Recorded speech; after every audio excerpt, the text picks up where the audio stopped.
Hello and welcome to the www.freebets.com Cheltenham preview. We're looking at the Friday, of course it's Gold Cup day, and I'm joined by Derek Thompson, who's going to take us through all the runners and riders. First up, Derek, is the JCB Triumph Hurdle. Not a race the Irish have had their own way in the last few years, but our Connor looks like the best one they've had for a while. I was most impressed with the way he won at Leopardstown. It looked a good race from where I was watching. The jockeys who rode in the race have reported it rode like a top race. He is without doubt the one they've all got to beat. I was talking to the trainer's son, Desi Hugh's son Richard, our champion jockey, and he told me just the other day, he said the horse is absolutely flying. I said, I'm surprised you're not trying to get on to ride that, because I know he'd love to, but this horse I think it will take the world of beating. The Triumph always has been the most competitive race of the whole 4 days, and they're young horses, they're juveniles, they've just turned 4 years of age, so a lot of them are very young, some are off the flat, but this horse seems to be mature. He jumps well at speed, high cruising speed, and when he asked him at Leopardstown to go, he went whoosh. He'll do for me in a major way. I believe this is one of the bets of the year. Our Connor to win the Triumph for Ireland. Well, there you go. But if anyone's going to have a word in this race, it's possibly going to be Nicky Henderson, who's won it 5 times. And of course, he saddles Rolling Star. Any chance? Oh, yeah, of course. They're all there with chances. But he's taken on a horse who could be exceptional. This horse, if he wins as well as I think, could be a future champion hurdler. Oh, we're talking very decent material here. This Our Connor, I think, is a flying machine. There you go, our Connor for the 130 for the Triumph Hurdle. Now the Albert Bartlett Novices, another novices race, the 240 over 3 miles. Now the makeup of the field at this stage is a little bit unclear, but Ballycasey for Willie Mullins heads the fields. Talk us through him and the other riders. Ballycasey is a typical Willie Mullins horse. So you've got a horse who will go and stay the trip. First of all, you've got to stay the trip, 3 miles. You know what Albert Bartlett does for a living? Grows potatoes. He grows potatoes, millions of them. Every day, honestly, he does, and they're all good potatoes apparently. So when you're eating chips, it's anyway. At Fisher's Cross is another one. That's a good horse. Ballycasey is from the family of royal athletes, so we know the horse will stay, related to a Grand National winner. Pont Alexander is amongst the horses. He might, of course, run in the earlier race earlier in the week. So it's difficult to say. Geoffrey Chambertin, if David Pipe allows that to run, and I'm not talking about the bottle of wine, I'm talking about the horse, Geoffrey Chambertin, that has got a good chance here. It's very difficult to say which horse will win. It will be one of the favourites. At Fisher's Cross I like, Geoffrey Chambertin I like, Ballycasey I like, and Pont Alexandra. So it's between those 4. At this stage, it's difficult to know exactly which horse is running. And of course, earlier in the week, a horse might have a fall earlier on at the 2nd or 3rd flight, so they might reroute him to this as well. At this stage, the Albert Bartlett is the most open. I do like Geoffrey Chambertin. If he runs here, I'll be backing him each way. Well, there you go, each way, Geoffrey Chambertin.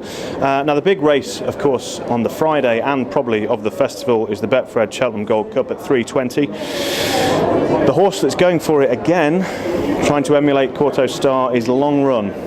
What do you think of his chances? With the cheek pieces, amazing, isn't it? They've G'd him up a wee bit. I think he's outstanding.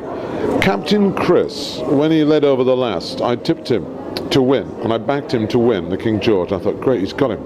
He's really got him. Richard Johnson got a great run, and he got beat. Now, you've got Richard Johnson on one, you've got an amateur, a dentist on the other. Which one are you going to have the million on? Richard Johnson. And he got beat by Long Run. Long Run, to me, is an outstanding horse. I don't think he's ever been out the first 3. He's never stopped trying, and he'll do for me. Long Run, and I think the King George form is the solid form. Now, I know we've got the Sir Deschamps and all this, the Irish horses, etc., etc., etc. But to me, the outstanding form is the King George form. I think that is rock solid. I think those 2 horses will find out the finish. Richard Johnson assured me over dinner the other night that Captain Chris will stay the trip. If he says that, I would agree. Long Run, we know will get the trip, and as you made a good point earlier, will love the track because he's a former winner. So therefore, Long Run and Captain Chris I like very much. Having said that, Bobsworth. Stablemate off. Off, Long Run. And Barry Geraghty on board. Super horse, came out and won the Hennessy. Reported he did an outstanding gallop the other day. Goes into the race all guns blazing. And if I said to you, here's a tenner to put on a horse that hasn't run for a long time, but which stable will have him fit enough to win the Gold Cup, it would be Nicky Henderson. You would say that straight away. Or Paul Nicholls, you know, or perhaps David Pipe. But we're talking, he'll have him absolutely spot on. And he's going to be there jumping the last. I can see 3 in a line jumping the last.